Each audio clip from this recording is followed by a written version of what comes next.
खास बात में एक बार फिर आपका खैर मकदम है। शाम और इराक में इंसानी हुकूक की पामालियों के खिलाफ बेंगलुरु में एहतजाजी मुजाहरा हुआ।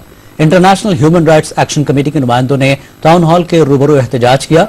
कमेटी के नुमाइंदों ने कहा कि अरब ममालिक में रूस, अमेरिका और इसराइल खुलेआम इंसानी हुकूक की खिलाफ वर्जियां कर रहे हैं।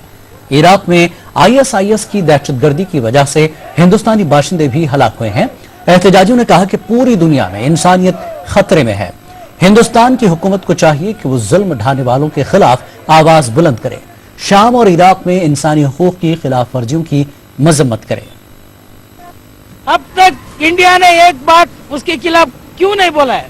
इसकी पहले हमें एक सेक्युलर कंट्री है, हमारे भारत में कोई कौन सा कंट्री में भी कोई प्रॉब्लम हो गया तो पहले आवाज देने वाले हमारे इंडियन पॉलिटिक्स थे। 30 पर 9 आदमी बोले तो कोई छोटी बात नहीं है यहीं पे भी, लेकिन वो हमारे इंडियंस है, उनको भी मारा गया। लेकिन यहाँ पे कोई PM होंगे, कोई अब तक उनके ऊपर एक्शन नहीं लिए, कोई उनके घर वालों को जाके बात नहीं किया। खिदमत हुज्जाज कमेटी नांदेड़ की जानिब से